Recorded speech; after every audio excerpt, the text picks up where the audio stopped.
Hey doodly boos, I'm Hilah, and today on Hilah Cooking, I'm going to show y'all how to make a really easy and delicious little fall dish full of fall flavors, including everybody's favorite little guy. It's the pumpkin. Look, it's about the same size as my brain. That's a good size. Smart pumpkin. Okay, and it's called pumpkin. Pumpkin penne. It's got alliteration and it's healthy. It's also yummy. So I think you're going to like it. Let's get started.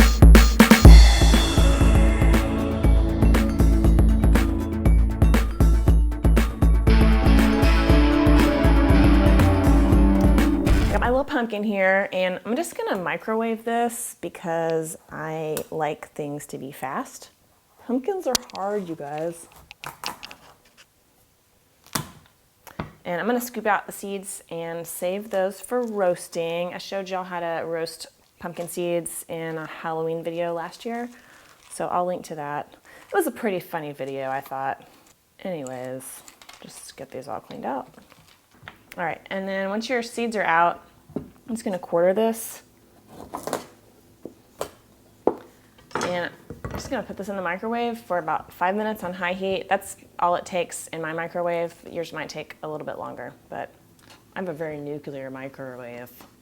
Okay. So our pumpkin is soft. It's not mushy, but it's soft. I'm just going to let it cool here while I start caramelizing the onions, and we're just going to start this out exactly the same way that we did the barbecue sauce last week. But I'm going to take these a little bit further than we took the ones in the barbecue sauce. So just the onions, and start it out on kind of high. And I'm going to add a bay leaf to this. And that's just going to kind of add, like, it's almost like a piney, really earthy kind of thing. Because I want to definitely stay away from the sweet pumpkin that you usually see this time of year and make it very savory. So a little bit of salt to help draw some water out. I'm going to turn the heat down to low and cover it. Just let it cook 25-30 minutes. In that time, I'm going to go ahead and get my pasta water starting to boil. All right, so 30 minutes later, our onions look like this. They're really, really soft. They're practically like just dissolving into nothingness. I'm going to add a little bit of vermouth. You could use white wine. You could use chicken stock. Wouldn't be vegetarian then, but whatever. If you're not, then you don't care. Turn the heat up a little bit to get this to evaporate. And I'm going to add some garlic now. Get that. And then some more dry spices. And this is thyme and sage and red pepper. Again, just trying to like keep that really earthy flavor of the pumpkin. And our pasta water is boiling now. So that goes in. And I'm just going to let the pasta cook, let this simmer again over low heat, and that vermouth is going to cook off. It already smells awesome in here while I peel my pumpkin chunks. So the reason I cooked this first is just because you saw how difficult it was to cut it into quarters, so it's just a lot easier to peel it and stuff too once it's cooked, I think. But if you have your own way of doing it, then that's fine. I just peel it like I would peel a slice of cantaloupe or something. If you wanted to, you could even roast this in the oven, like 450 for, I don't know, maybe 30 minutes or so. You could do that while you're caramelizing the onions. And once they're all peeled and, you know, get any little stray seeds out of there too, we're just going to cut it into some big chunks. Pumpkin is really delicate and it kind of falls apart when you cook it, so start with big chunks and then you won't end up with just like pumpkin mash, which would still taste good. It just doesn't look quite as pretty. That's great. And now I'm just going to put this all back in with my delicious onion mixture. Okay, just get this stirred around. And it looks dry right now, but that's okay. We're going to add some pasta water to it later to make it more of a sauce. So I'm going to add a little bit more salt at this point too. Pasta timer just went off. Before I drain the pasta, I am going to take a little cup measuring thing and just scoop out about a cup of the pasta water. You can use anything that you have to dip this out as long as it's safe. And I'm going to set that aside while I drain the pasta. All right, pasta's all drained, house is all steamy. I'm going to add it back into our other skillet here, along with, I'm going to start with like 3/4 of a cup of this, and I'm going to add in some Parmesan cheese, just about a 1/4 cup. Oops. Try not to spill it everywhere. Whoopsie poosy.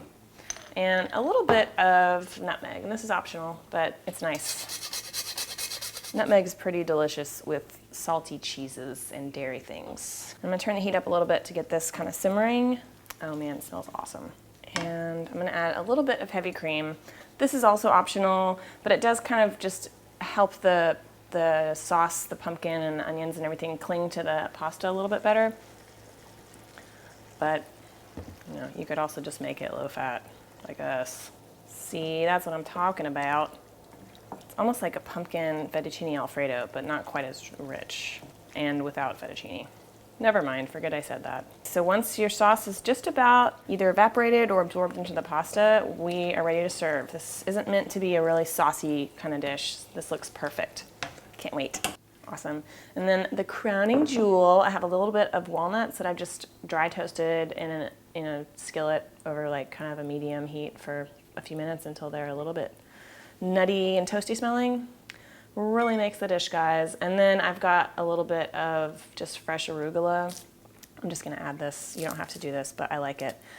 Parsley would also be great. Just adds a little color, a nice little freshness.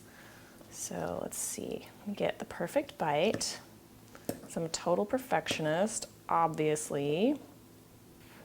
So I got some pumpkin, some walnut, some penne, and some arugula.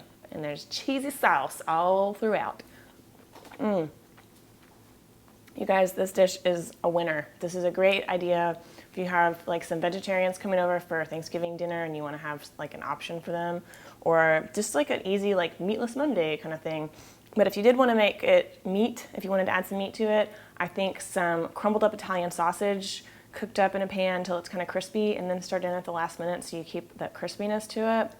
I think that would be absolutely amazing with this dish. So try that if you like, or keep it vegetarian. If you have any other suggestions or comments or questions, please leave them below. I'll get to them as soon as I can over at Hilah Cooking. And as always, you can find this recipe at hilaccooking.com. So thanks for watching, and I hope you like it, and have a wonderful, wonderful day. Bye-bye.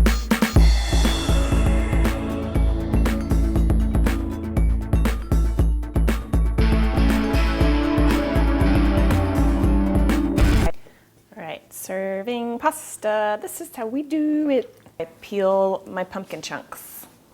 My pump chunks. My punk chunks. My chunk pins. Sorry, I'll stop.